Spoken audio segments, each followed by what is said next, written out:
ከ7 ዓመት ጀምሮ ሥጋ ወደሙ ያቋረጠ ሰው አለ። መድኃኒቱን ያቆመ ስንት ሕመምተኛ አለ። ክርስቶስ መከራ የተቀበለው 18 ሰዓት ነው። ከሌሊቱ 9 ሰዓት ከቀኑ 9 ሰዓት ቅድስት ነፍሱ ከቅድስት ሥጋው እስከምትለይ 18 ሰዓት መከራ ተቀብሏል። የሚጾም ሰው 18 ሰዓት ጾሞ ቢያንስ በጾም የክርስቶስን መከራ ይሳተፋል። ከክርስቶስ ጋር የታመነ ከክርስቶስ ጋር ነግሶ ይኖራል። እኛ በነገራችን ላይ ሸማኔ ስራው እንጂ ልብሳችን ሁሉ መጽሐፍ ቅዱሳዊ እኮ ነው። በነገራችን ላይ ማቴዎስ 17 ቁጥር 4 ላይ ልብሱ ክርስቶስ እንደምን ሆነ ይላል? እንደ በረዶ ነጭ ሆነ። ፊቱ እንደ ፀሐይ አበራ፣ ልብሱ እንደ በረዶ ነጭ ሆነ። ማቴዎስ 17 ቁጥር 4 መለወጡን እናምናለን እንጂ የሚለወጥበትን ምስጢር አናውቅም። እኛ አሁን እንቀድሳለን፣ እንቆርባለን። መለወጡን ነው ምናምን እንጂ ሲለወጥ አናየውም። ይህንን በእምነት ነው መቀበል የሚቻለው። ቅዱሳን ግን ሲበቁ ሲለወጥ ያዩታል። ቅዱሳን ከበቁ በኋላ ሲለወጥ ያዩታል። ወደ ክርስቶስ ሥጋና ደም ሲለወጥ በዚህ በትምህርተ ሞት ትርጓሜ ላይ አንድ የተመዘገበ ነገር አለ። 2 ባሕታውያን በረሃ ላይ ይኖራሉ፣ በበረሃ ይኖራሉ እና አንደኛው እንዲያው ህብስቱ ተለውጦ የአምላክ ሥጋ እንዴት ነው የሚሆነው? ወይኑ ተለውጦ የአምላክ ደም እንዴት ሊሆን ይችላል? እንዲያው ይህ ነገር ረቀቀኝ፣ እንዲያው አሁን እንዲያው ምናምን እያለ እየተጠራጠረ ይኖራል። እንዳይጠይቅ ደግሞ ጓደኛውን ፈራ። አሁን ትልቁ ችግር አይደለ? አባስ ካሁን ይህንን አያውቅም እንዴ እባላለሁ ብሎ ደንቆሮ እባላለሁ ብሎ ፈራ። በነገራችን ላይ ጥያቄ አፍራችሁ ከደበቃችሁ መናፍቅ ትሆናላችሁ፣ መናፍቅ ትሆናላችሁ።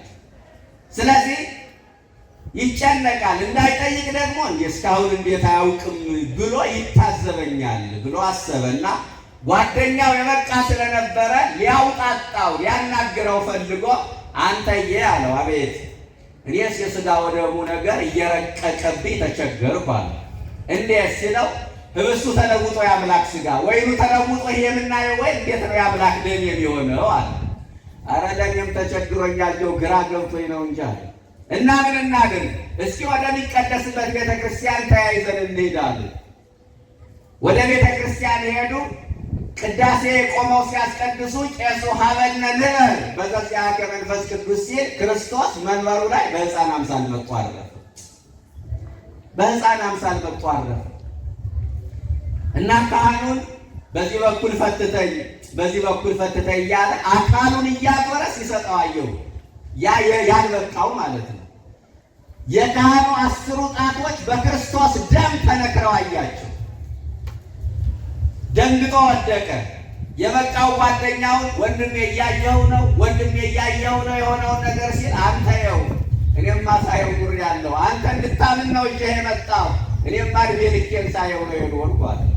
ምን እላችሁ ፈልጌ ነው? ቅዱሳን ሲለወጥ ያዩታል ከበቁ በኋላ ነው። ጎርጎርዮስ ዘኑሲስ የተባለ ታላቅ ሊቅ ቅዳሴ ሲገባ ክርስቶስ በሕፃን አምሳል መጥቶ መንበሩ ላይ ይቀመጣል እና በክርስቶስ ፍቅር ተይዞ ጉንጩን እየሳመ በሕፃን አምሳል ስለተገለጠለት ጉንጩን እየሳመ ቅዳሴው ረዝሞ የቅዳሴው ሰዓት ረፍዶ ምዕመናን መሽቶባቸው ከቅዳሴ ሲወጣ በክርስቶስ ፍቅር ስለሚቃጠል ፊቱ የተቀቀለ ሥጋ መስሎ ይወጣል። ቅዱሳን ሲበቁ ሲለወጥ ያዩታል። የሚገርማችሁ ነገር ሲለወጥ ያዩታል እንጂ እንዴት እንደሚለወጥ ግን እነሱም አያውቁም። በጣም የሚደንቀው ነገር ይህ ነው እና ከሁሉ አስቀድሞ ሁለተኛው ማመን፣ ሶስተኛ ከቃሉ ጋር ናቸው። ሶስተኛ ከመቀበል አስቀድሞ ቅዳሴ ሲጀመር ያልነበረ ሰው ገብቶ መቀበል አይችልም። እናቶችም ካላችሁ ምናልባት እህቶቻችሁን ሕፃናት ይዛችሁ ልትመጡ ስለምትችሉ ለማስቆረብ ቅዳሴ ሲጀመር ያልነበረ ሰው መቁረብ አይችልም። አሁን አዲስ አበባ ላይ የተቸገረው ትልቁ ችግር ልክ እግዚኦ ሲባል ልጆቻቸውን ቤተ ክርስቲያን አስገብተው የሚያቆርቡ ሰዎች አሉ። ይህ ስህተት ነው። ቅዳሴ ሲጀመር ያልነበረ ሰው አይቆርብም። ሕፃናትም ቢሆን ገብተው ማስቀደስ መቻል አለባቸው። በእናታቸው እቅፍ ላይ ሆነው ቢደክማቸው እንኳን እየቆሙ እየተቀመጡ ቢሆን። አንድ ጊዜ መምህር ብርሃኑ አድማሱ መቼም የሰውን ሀሳብ የራስ ሀሳብ አድርጎ መናገር ስህተት ነው፣ ነውርም ነው እና እዚህ በማህበራዊ ሚዲያ ላይ ተቆርጦ የሰማሁት ቃል ነው። ለስጋው ደግሞ ደጅ ጽናት አያስፈልግም ወይ? እንዲያው እንደ ማስታገሻ ክኒን ወይም ፋርማሲ ተገዝቶ እንደሚዋጥት ታብሌት እንዴት ደጅ ጥናት አያስፈልገውም የሚል ሀሳብ ሲናገር ተቆርጣ የወጣች ሀሳብ ሰምቻለሁ። እውነት ነው፣ ደጅ ጥናት ያስፈልገዋል። ደጅ ጥናት ያስፈልጋል። ቅዳሴያችን የሚናገረው ይህ ነው። እመቦ ብእሲ ምዕመናን ዘዋ ውስተ ቤተ ክርስቲያን፣ ከምዕመናን ወገን ወደ ቤተ ክርስቲያን የገባ ሰው ቢኖር ቅዱሳት መጽሐፍትን ባይሰማ ወይ ታገሰ እስከ ይፈጽሙ ጸሎተ ቅዳሴ፣ የቅዳሴው ጸሎት እስኪፈጸም ባይታገስ ወይ ተመጠወን ቁርባን፣ ከቁርባን ባይቀበል ይሰደድ ቤተ ክርስቲያን፣ ከቤተ ክርስቲያኒቱ ይባረር። ለምን? እስመ አማሰነ ሕገ እግዚአብሔር፣ የእግዚአብሔርን ሕግ አፍርሷል አቃሏልና። ወአስተሐቀረ ቁመተ ቅድመ ንጉሥ ሰማያዊ፣ በንጉሡ ፊት መቆምን አቃሏልና ነው። ችናት ነጥቤ በንጉሡ ፊት መቆም ያስፈልጋል። ዝም ብሎ መጥቶ የሚዋጥ አይደለም። መምህር እንዳለ ዝም ብሎ የሚዋጥ አይደለም። ንጉሡን ደጅ መጥናት ያስፈልጋል። በንጉሡ ፊት መቆም ያስፈልጋል። ሰው ፋርማሲ እንኳን ሰልፍ ይዞ ደጅ ጠንቶ አይደል የሚገዛ። ስለዚህ ቅዳሴ ሲጀመር ያልነበረ ሰው ሊቆርብ አይችልም። አንዳንድ ሰው ምን ይላል? አይ ለዘመጻቤ ይሰድዱ አፋ፣ ወደ እኔ የመጣውን ጌታ ወደ ውጭ አላወጣውም ብሏል። እንዲያው ጥቅስ ያለ ቦታው አያምርም፣ ነውር ነው። ይሄ ራሱ የቻለ ምስጢር ያለው ጥቅስ ያለ ቦታው ሲጠቀስ ጥሩ አይደለም። ቅዳሴ ሲጀመር ያልነበረ ሰው ገብቶ መቁረብ ቀርቶ ማስቀደስ አይችልም፣ አቋርጦ መውጣትም አይችልም፣ ደዌ ካላጋጠመው በስተቀር። ይሄ ቤተ ክርስቲያኒቱ ስርዓት ነው ሲጀምር። ስለዚህ ሶስተኛው ከመቁረብ በፊት ቅዳሴ ሲጀምር ያልነበረ ሰው መጥቶ መቁረብ የለበትም። አራተኛው ንስሐ ያስፈልጋል። ይህ ሁላችንንም የምናውቀው ነው፣ ግን መሆን ያለበት ግን የምናውቀው ማን ነው? ንስሐ መግባት ከመቁረብ በፊት ያስፈልጋል። ንስሐ መግባት አንድ ሰው እጄን ስላልታጠብ ልመገብ አይገባኝም ብሎ ማመካኘት አይችልም። የግድ መታጠብ አለበት። ካልታጠበ አይበላም። ካልታጠበ ዝም ብዬ እበላለሁ ካለ ለራሱ በሽታን ይገዛል። አንድ ክርስቲያን ንስሐ ስላልገባው ልቆርብ አልችልም ብሎ ሊያመካኝ አይገባውም። የግድ ንስሐ መግባት አለበት። ንስሐ ካልገባ መቆረብ አይችልም። ዝም ብዬ እቆርባለሁ ካለ ግን ለራሱ መቅሰፍትን ይገዛል ማለት ነው። በሽታን እንደሚገዛው በስጋ መቅሰፍትን ይገዛል። ስለዚህ ንስሐ መግባት ያስፈልጋል። ቅዱስ ጳውሎስም ይህንን ነግሮናል። አንደኛ ቆሮንቶስ ምዕራፍ 11 ቁጥር 26 ላይ ወይዜኒ አመኪሮ ሰብ ሪሶ ዋልጽሖ ይብላ እሞት ውእብስ ወይስተይም ዝንቱ ጽዋ፣ ሰው ራሱን ፈትኖ አንጽቶ ላለፈው ኃጢአት ይቅር በለኝ ብሎ ለሚመጣው ተናዞ ነውሩን አስወግዶ የበደለውን ክሶ የቀማውን መልሶ የተጣላውን ታርቆ ቂም በቀሉን አርቆ ነውሩን አስወግዶ መቆረብ አለበት። ራሱን አንጽቶ። ምን አይነት መናጻት? ሁለት አይነት፣ አፋዊ መናጻትና መንፈሳዊ መናጻት። ማን ነው? ውሳጣዊ መናጻት። አፋዊ መናጻት ገላን መታጠብ ሊሆን ይችላል። ከ18 ሰዓት በፊት ንጹህ ልብስ መልበስ ሊሆን ይችላል። ራስን መጠበቅ ሊሆን ይችላል። ውሳጣዊ መናጻት ንስሐ መግባት። ስንተኛ ነኝ ከመቁረብ በፊት? አቤት፣ አራተኛ። አንደኛ ስለ ቅዱስ ቁርባን በቂ እውቀት፣ ሁለተኛ ማመን፣ ሶስተኛ ቅዳሴ ሲጀምር ያልነበረ አይቆርብም፣ አራተኛ ንስሐ መግባት። ብዙ ጊዜ ንስሐ የመግባት ልምዳችን ደካማ ነው። እውነት ለመናገር በጣም የሚያሳዝነኝ ነገር ይህ ነው። ከ7 ዓመት ጀምሮ ስጋው ደግሞ ያቋረጠ ሰው አለ። መድኃኒቱን ያቆመ ስንት ህመምተኛ አለ። መድኃኒት ያቋረጠ ስንት በሽተኛ አለ መሰላችሁ? ሐኪም ያዘዘለትን በአግባቡ የማይወስድ ሐኪም ያዘዘለትን መድኃኒት በአግባቡ መውሰድ ያልቻለ በሽተኛ ዕጣ ፈንታው መሞት ነው። ሥጋው ደግሞ እኮ መድኃኒት ነው። ካልበላነው እንሞታለን። ይህን መድኃኒት ካልወሰድን እንዲህ በዚህ ዓለም ለመኖር የግድ መብላት ያስፈልጋል። በወዲያኛው ዓለም ለመኖር ደግሞ መንፈሳዊ ምግብ መመገብ ያስፈልጋል። በዚህ ዓለም ለመኖር መብላት ካልቻለን እንሞታለን። በወዲያኛው ዓለም ለመኖር መንፈሳዊ ምግብ መመገብ፣ ያንን ምግብ ካልወሰድን እንሞታለን። ያ ሞት የነፍስ ሞት ነው። የነፍስ ሞት ደግሞ ሲኦል መውረድ ነው እና መድኃኒት ነው። መድኃኒት ነው። አታቋርጡ እባካችሁ። የጎንዮሽ ጉዳት የሌለበት መድኃኒት እኮ ነው። የመጠቀሚያ ጊዜው አለፈበት ማይባል መድኃኒት፣ ለሕፃን ለወጣት ለሽማግሌ የማያስብል የተማረው ካልተማረው ሀብታሙ ከድሃው ማይለይበት ሁሉን የሚፈውስ መድኃኒት ነው። ይህንን መድኃኒት ከ7 ዓመት ጀምሮ ያቆማል። ስንቶቻችሁ እዚህ መካከል ሥጋ ወደሙ ትቀበላላችሁ? ምንማረው አሁን ለዚህ እኮ ነው፣ ለመቁረብ ነው። እውቀቱን ለቁርባን ለተግባር ካልሆነ ትርጉም የለውም። ስለዚህ ይህንን መድኃኒት ያቋርጥ ምንድን ነው ከተባለ እንዳልኳችሁ ንስሐ መግባት ልምዳችን ደካማ ስለሆነ ነው። ለምሳሌ ከዚህ መካከል የ40 ዓመት ሰው ቢኖር 7 ዓመት እስከ 7 ዓመት ሥጋ ወደሙ ተቀብሎ ከዚያ በኋላ አቋረጠ ብንል 33 ዓመት ከሥጋ ወደሙ ርቋል። 33 ዓመት ሰው ከመድኃኒት ርቆ እንዴት ይኖራል? ከዚህ መካከል የ30 ዓመት እህት ብትኖር 7 ዓመት ተቀብላ አቆመች ብንል 23 ዓመት ከሥጋ ወደሙ ርቃለች። ንስሐ የመግባት ልምዳችን ደካማ። አንዳንድ ሰው ደግሞ ንስሐ ይገባል፣ ግን መቁረብ አይፈልግም። ይህ ደግሞ እጅን ታጥቦ እንዳለመመገብ አድርጋችሁ ውሰዱት። አንድ ሰው እጁን ስለታጠበ ብቻ ይጠግባል ማለት አይደለም። የግድ መመገብ አለበት። መታጠብን ንስሐ መግባትን እንደመታጠብ አድርጋችሁ ውሰዱት። እጅን እንደመታጠብ፣ መቁረብን ምግብ እንደመውሰድ አድርጋችሁ ውሰዱት። ከታጠባችሁ በኋላ ምግብ እንደመብላት። አንዳንዱ ሰው አለመቀበሉን እንደ ጽድቅ ይቆጥረዋል። እንዲያው እግዚአብሔርን እንደመደፋፈር፣ እንዲያው እግዚአብሔርን እንደማክበር አድርጎ የሚያስብ ሰው ሊኖር ይችላል። እንዲህ አይነት ሰው አለ። አንዳንድ ሰው ደግሞ በጣም የሚያሳዝነው ነገር ይህ ነው። ቀኖና የተቀበልንበት በደል ስርየት የሚያገኘው የክርስቶስን ሥጋና ደም መቀበል ስንችል ነው።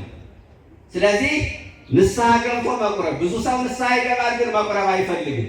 አንዳንዱ መቀበልን እንደ ትርፍ አድርጎ ይቆጥረዋል። እንደ ትርፍ አይደለም፣ ዋና ነው ሥጋ ወደሙ መቀበል። ምዕመናን ዋና ትርፍ አድርገን ስለምንወስደው አይደለ። ለሕፃናት ብቻ የተው ነው፣ ለሽማግሌዎች ብቻ የተው ነው፣ ለጳጳሳቱ፣ ለካህናቱ፣ ለዲያቆናቱ ብቻ አድርገን የተው ነው። እንደ ትርፍ ስለምናስበው፣ እንደ ትርፍ ስለሚቆጥሩት ብዙዎቹ ጉልበታቸው ሲደክም ዓይናቸው ሲፈስ መሬት ጨብጠው ሲነሱ ነው ብዙዎቹ ወደ ቁርባን የሚመጡት። ስለዚህ ንስሐ መግባት ያስፈልጋል። ስለ ንስሐ ብዙ መናገር ይቻላል። ሌሎች ነጥቦች እንዳይቀሩ ከመቁረብ በፊት ንስሐ መግባት ያስፈልጋል። የተወሰኑ ማብራሪያዎችን አሳይቻለሁ። ከዚህም በላይ መጨመር ይቻላል፣ ግን ሌሎች ሀሳቦች እንዳይቀሩ። ስንተኛ ነኝ? ያለፈውን ነው የምትቆጥሩት? የሚመጣው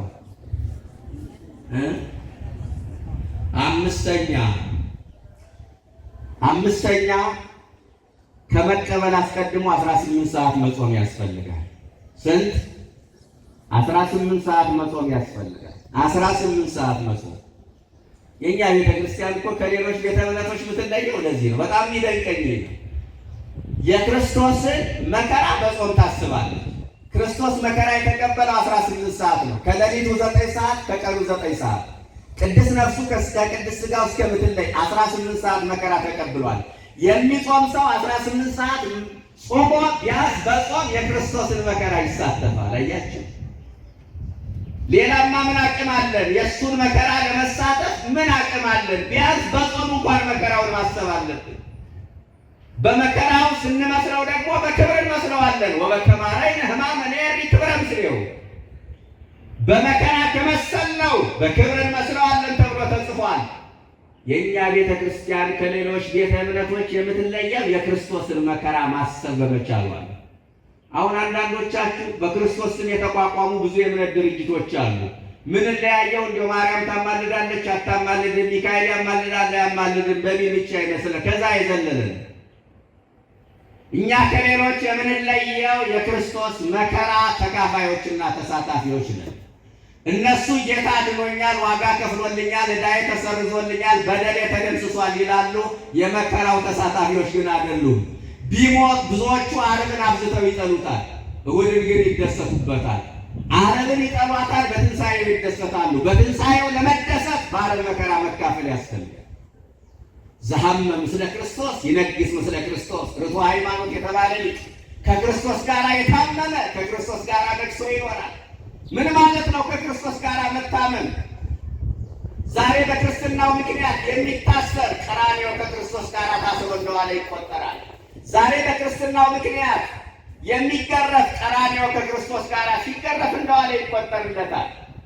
ዛሬ በክርስትናው ምክንያት የሚናቅ ቀራንዮ ከክርስቶስ ጋር ተንቆ ምራቅ ሲተፋበት እንደዋለው እንደ ክርስቶስ ይቆጠርለታል።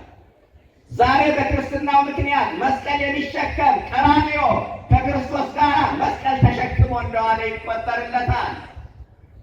ይሄ ነው ከክርስቶስ ጋር የታመመ ከክርስቶስ ጋር ይነግሳል ማለት ነው።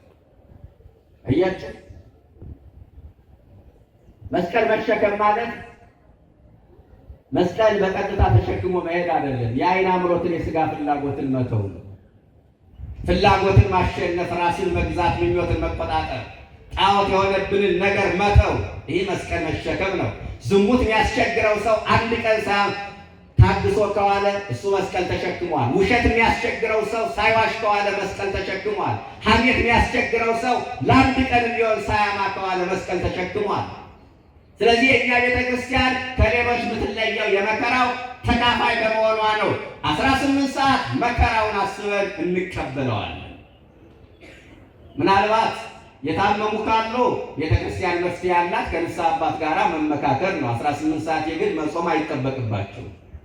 ሕፃናት የሚመከረው ቅዳሜና እሑድ እንዲቆርቡ ነው። ስለዚህ ከመቁረብ በፊት 18 ሰዓት መጾም እና የተቀበለውን መከራ ማሰብ። ስንተኛ ነኝ? 6 አንደኛ እርግጠኛ ስላልሆን ተጠራጠርኳቸው። አንደኛ ስለ ቅዱስ ቁርባን ጠንቅቆ ማወቅ፣ ሁለተኛ ማመን፣ ሶስተኛ ቅዳሴ ሲጀምር ያልነበረ አይቆርብም፣ አራተኛ ንስሐ መግባት፣ አምስተኛ 18 ሰዓት መጾም፣ ስድስተኛ ባለትዳሮች ከሆኑ 3 ቀን ከሩካቤ ሥጋ መራቅ አለባቸው። ከፈቃደ ሥጋ ባለትዳሮች ከሆኑ ለዚህ ማሳያ እንደኛ ሳሙኤል ምዕራፍ 21 ቁጥር 1 ላይ ታስታውሳላችሁ። ዳዊት ሳኦል ንግሥናዬን ይቀማኛል ብሎ ስላሰበ ሊያሳድደው ነበርና ዳዊት በጫካ ነበረ፣ ራበው። አንድ ቀን ወደ እግዚአብሔር ቤት ሄደ ርቦት እና የተቀደሰ እንጀራ ካለ እባክህ ስጠኝ ስለው ሊቀ ካህናቱ አብያትር ይባላል እሰጥሃለሁ፣ ግን አንድ ጥያቄ ልጠይቅህ፣ ከሴት ከራቃችሁ ምን ያህል ቀናችሁ ነው አለ። ወታደሮችንም ዳዊት ይዟል አብረውት የተሰደዱ። ምን ያህል ቀናችሁ ነው ሲል 3 ቀን ንጹሐን ነን አለ። አውጥቶ ሰጠው።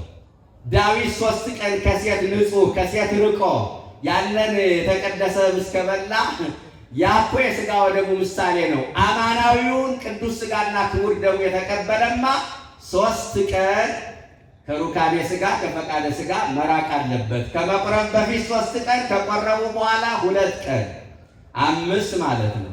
3 ቀን የሚሉ አሉ። ችግር የለም፣ 2ቱም በቂ ነው። እያቸቻልኩት ሳይሆን ምሳሌ አለ። 2ቱም ምሳሌ ስላለው ከመቁረብ በፊት 3 ቀን፣ ከቁርባን በኋላ ደግሞ ስንት ቀን? 5 ቀን በቂ ነው። ትዳሩም እንዳይፈርስ ማለት ነው። 5 ቀን።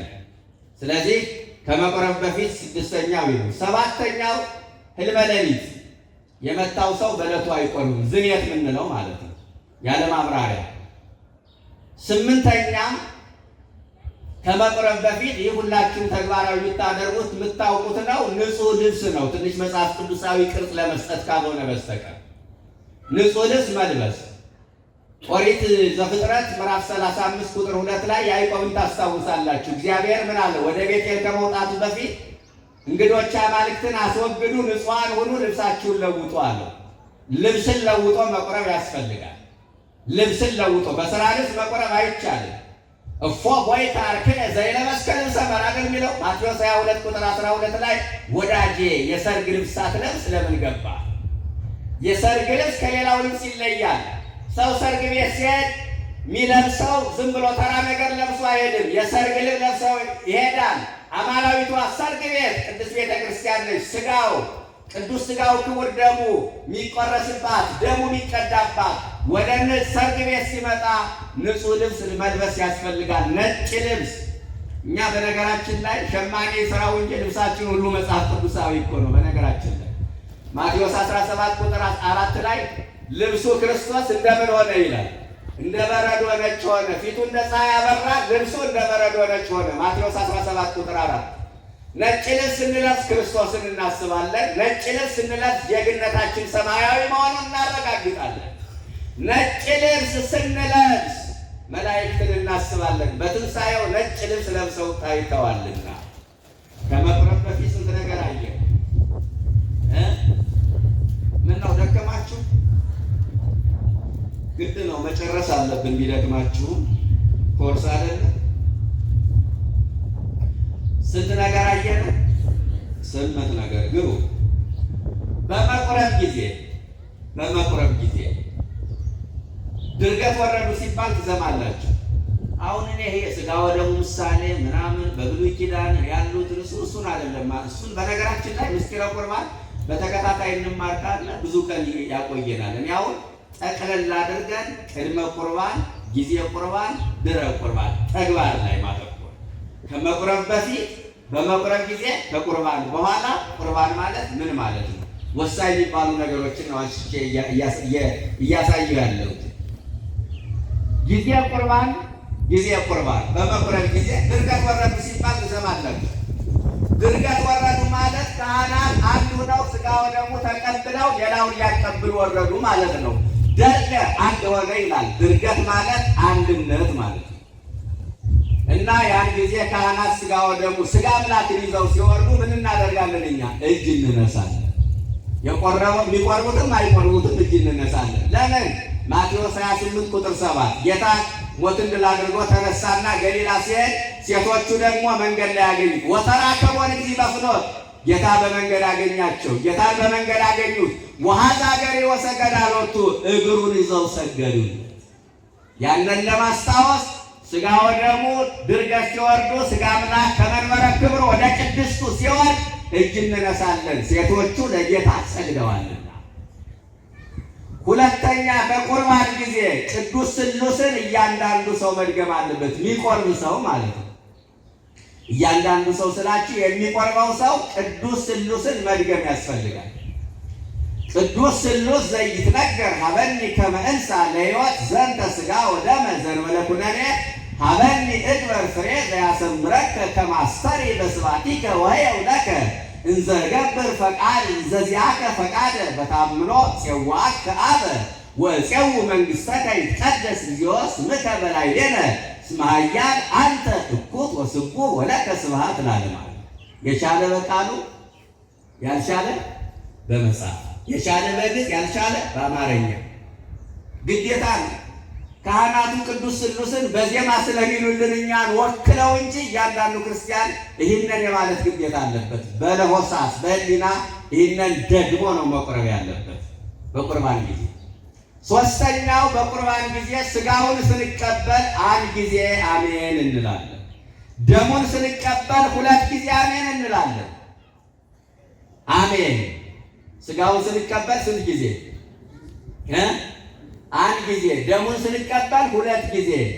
ካህኑ አስቀድሞ ምስክርነት ሰጥቷል፣ አዋጅ አውጇል። ምን ብሎ?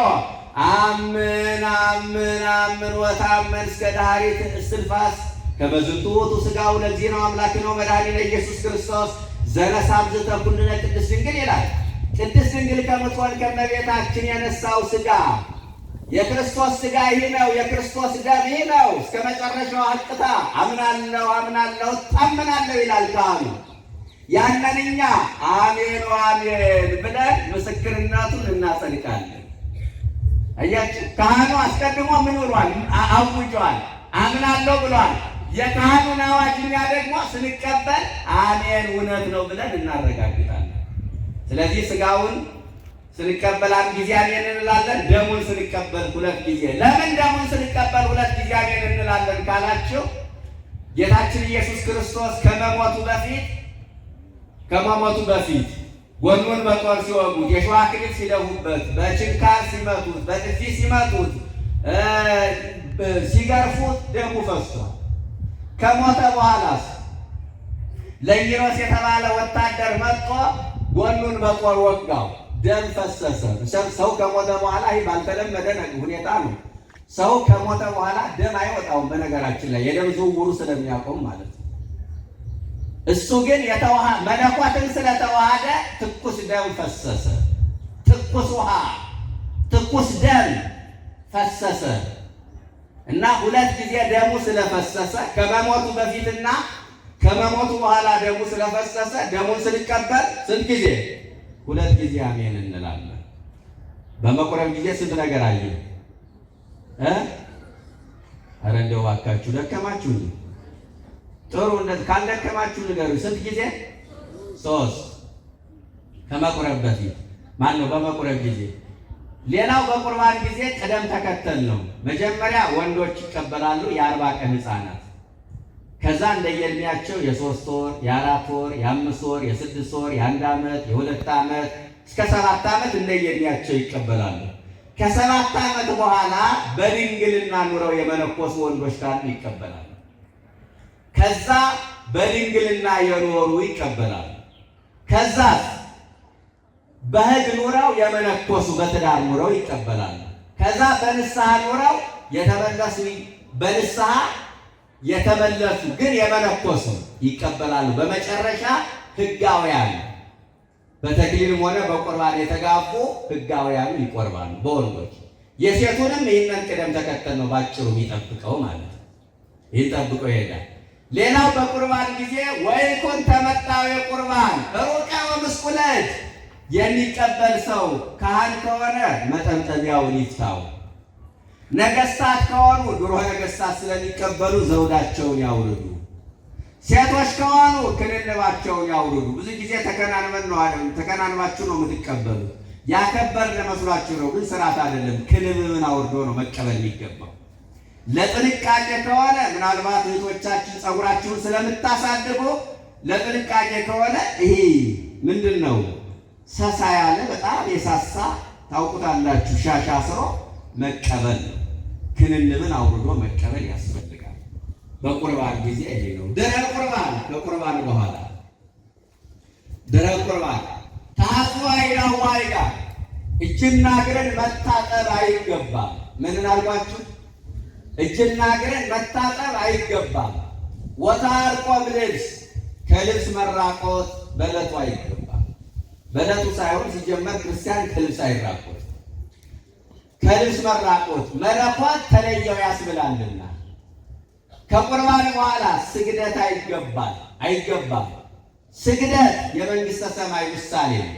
መንግሥተ ሰማይ ከገቡ በኋላ መውጣት መውረድ መድከም አለ እንደማለት ነው። ሥጋው ደግሞ ከተቀበሉ በኋላ መስገድ። ይህ ብቻ አይደለም። ወወሪቀ ምራቅ መጥፋት አይገባም። ይታምስልዎ ለቁርባን ከመ ኅብስት ራቆ አኮኑ ሥጋ መለኮት ዘይትላጸቆ ይላል። ቁርባንን እንደ ምድራዊ ኅብስት አታስመስሉት። መለኮት የተዋሃደው ነፍስ የተለየ ነው። ድረ ተወክፈ በአሚን መቃርዮስ እንበላ ያብናፍቆ መቃርዮስ የተባለ አባት ሳይጠራጠር ድረ ተወክፈ በአሚን እንበላ ያብናፍቆ ሳይጠራጠር አንድ ጊዜ ተቀብሎ 60 ዓመት ይጠፋ ምራቆ። አንድ ጊዜ በተቀበለው ሥጋና ደም 60 ዓመት ምራቁን ሳይጠፋ ኖረ። መታደል ነው። ሥጋ ወደሙን ተቀብሎ ለክብረ ሥጋ ወደሙ ስለ ሥጋ ወደሙ ክብር 60 ዓመት ሙሉ ምራቁን ሳይጠፋ ኖሯል። ቢያንስኛ በዕለቱ መራቅ መጥፋት የለብን። ስርዓቱ የሚናገረው ዛሬ 3 ሰዓት ሥጋ ወደሙ ዛሬ ሰንበት አይደል? 2 ሰዓት ላይ ሥጋ ወደሙ ቢቀበል ነገ 2 ሰዓት ላይ ነው ምራቁን መጥፋት ያለበት። ምናልባት ደዌ አንዳንድ ህመም ካለ ደግሞ በዕለቱ እንደምንም ብሎ ላለመጥፋት መራቅን መጣር ያስፈልጋል። ቀሪጽ አስፋር ጥፍርን መቆረጥ፣ ወተላጽዮ ስር ፀጉርን መላጨት አይገባም። በሊ ወሰት ይዘን መላክ ያለ ልክ መብላት መጠጣት አይገባም። ያለ ልክ መብላት መጠጣት ወተራክቦ ምስለ ንሲት ከሴት ጋር መገናኘት ለሁለት ቀን ከመቁረብ በፊት 3 ጊዜ ከቁርባን በኋላ 2 ጊዜ። ይሄ ከቁርባን በኋላ